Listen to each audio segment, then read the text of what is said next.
Rusty Quill presents the Magnus Archives.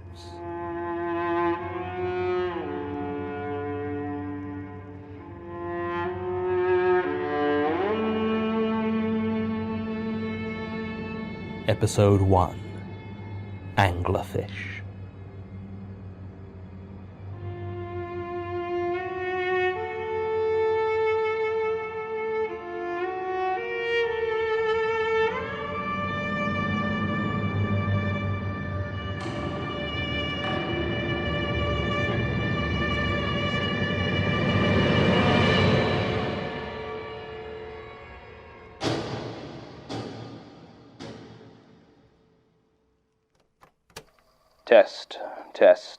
Test. 1, 2, 3. Right. My name is Jonathan Sims. I work for the Magnus Institute, London, an organization dedicated to academic research into the esoteric and the paranormal. The head of the institute, Mr. Elias Bouchard, has employed me to replace the previous head archivist, one Gertrude Robinson, who has recently passed away. I've been working as a researcher at the Institute for 4 years now, and I'm familiar with most of our more significant contracts and projects. Most reach dead ends, predictably enough, as incidents of the supernatural, such as they are, and I always emphasize there are very few genuine cases, tend to resist easy conclusions. When an investigation has gone as far as it can, it is transferred to the archives. Now, the Institute was founded in 1818, which means that the archive contains almost 200 years of case files at this point. Combine that with the fact that most of the Institute prefers the ivory tower of pure academia to the complicated work of dealing with statements or recent experiences, and you have the recipe for an impeccably organized library and an absolute mess of an archive. This isn't necessarily a problem. Modern filing and indexing systems are a real wonder, and all it would need is a half-decent archivist to keep it in order. Gertrude Robinson was apparently not that archivist. From where I am sitting, I can see thousands of files, many spread loosely around the place, others crushed into unmarked boxes. A few have dates on them, or helpful labels such as 86-91G/H. Not only that, but most of them appear to be handwritten or produced on a typewriter, with no accompanying digital or audio versions of any sort. In fact, I believe the first computer to ever enter this room is the laptop that I brought in today. More importantly, it seems as though little of the actual investigations have been stored in the archives, so the only thing in most of the files are the statements themselves. It is going to take me a long time to organize this mess. I've managed to secure the services of 2 researchers to assist me. Well, technically 3, but I don't count Martin, as he's unlikely to contribute anything but delays. I plan to digitize the files as much as possible and record audio versions, though some will have to be on tape recorder, as my attempts to get them on my laptop have met with significant audio distortions. Alongside this, Tim, Sasha, and, yes, I suppose Martin, will be doing some supplementary investigation to see what details may be missing from what we have. I'll try to present these in as succinct a fashion as I can at the end of each statement.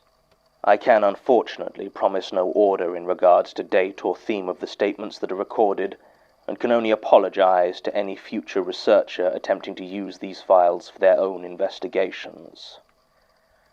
That's probably enough time spent making my excuses for the state of this place, and I suppose we have to begin somewhere.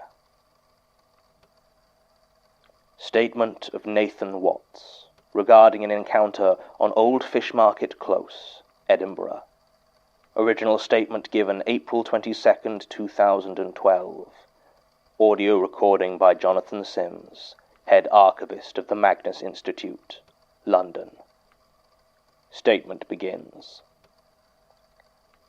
This all happened a couple of years ago, so I apologize if some of the details are a bit off. I mean, I feel like I remember it clearly, but sometimes things are so weird that you start to doubt yourself. Still, I suppose weird is kind of what you guys do, right? So I'm studying at the University of Edinburgh. biochemistry specifically, and I was in my second year at the time this happened.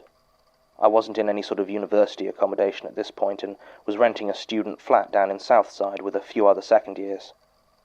To be honest, I didn't hang out with them much. I took a gap year before matriculating, and my birthday's in the wrong part of September, so I was nearly 2 years older than most of my peers when I started my course.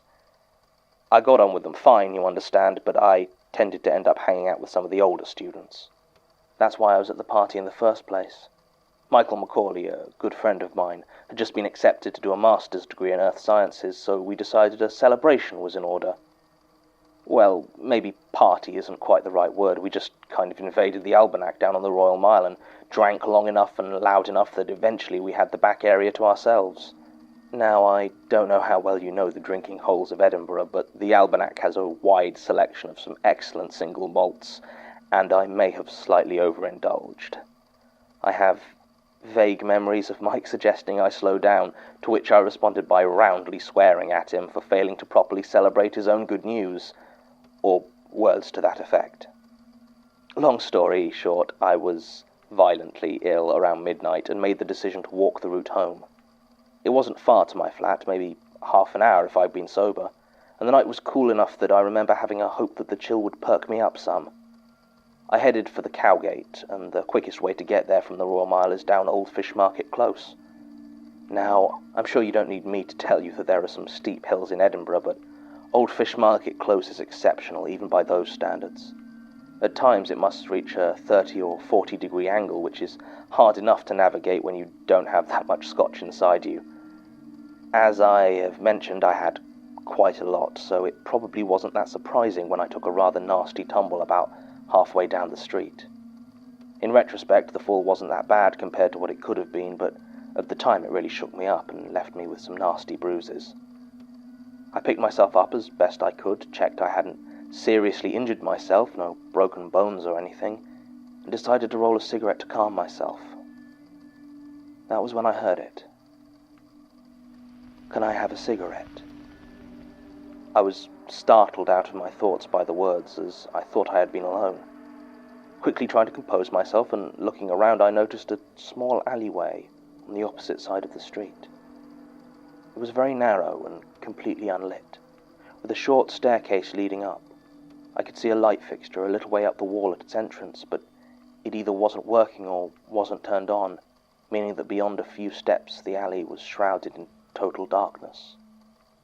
Stood there, a couple of stairs from the street, was a figure. It was hard to tell much about them as they were mostly in the shadows, though if I'd had to guess I would have said the voice sounded male. They seemed to sway ever so slightly as I watched, and I assumed that they, like me, were probably a little bit drunk. I lit my own cigarette and held out my tobacco towards them, though I didn't approach, and asked if they were okay with a roll-up. The figure didn't move, except to continue that gentle swaying.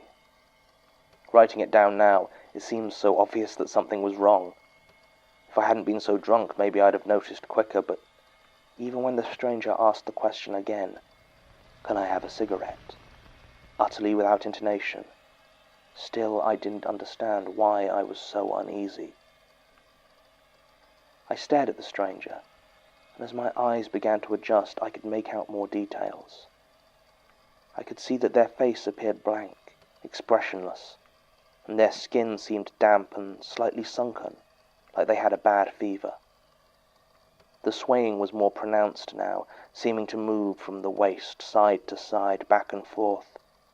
By this point I had finished rolling a second cigarette and gingerly held it out towards them, but I didn't get any closer.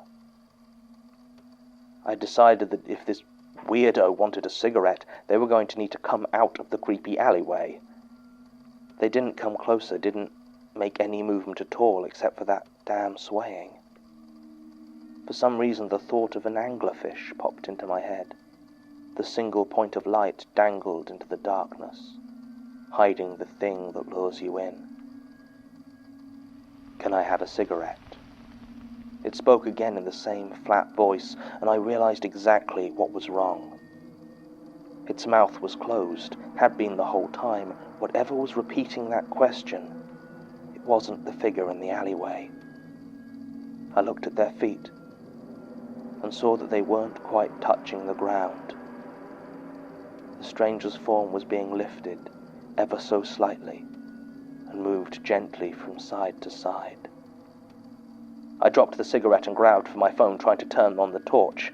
I don't know why I didn't run or what I hoped to see in that alley, but I wanted to get a better look.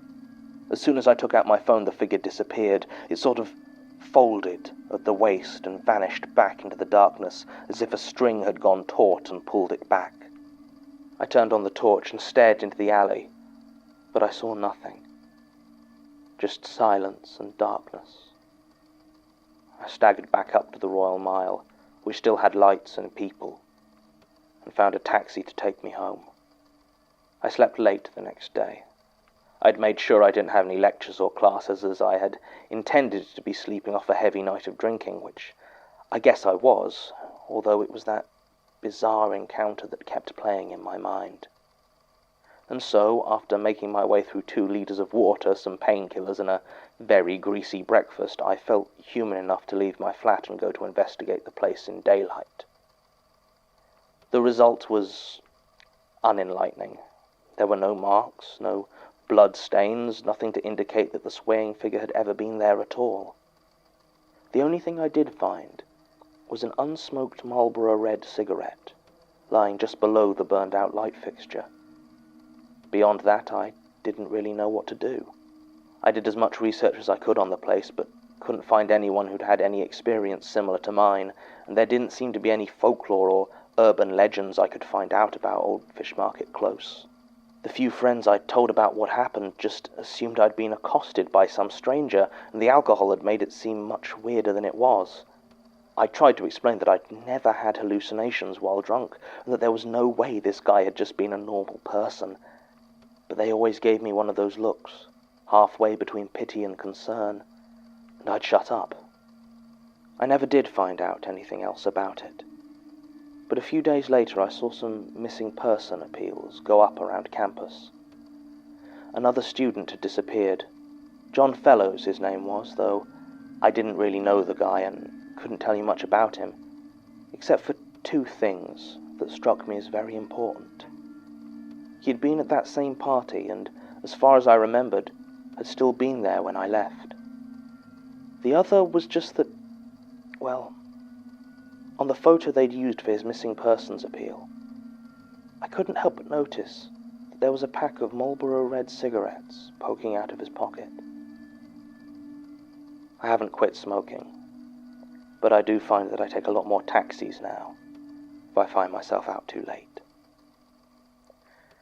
Statement ends. The investigation at the time and the follow-up we've done over the last couple of days have found no evidence to corroborate Mr. Watt's account of his experience. I was initially inclined to refile this statement in the discredited section of the archive, a new category I've created that will, I suspect, be housing the majority of these files.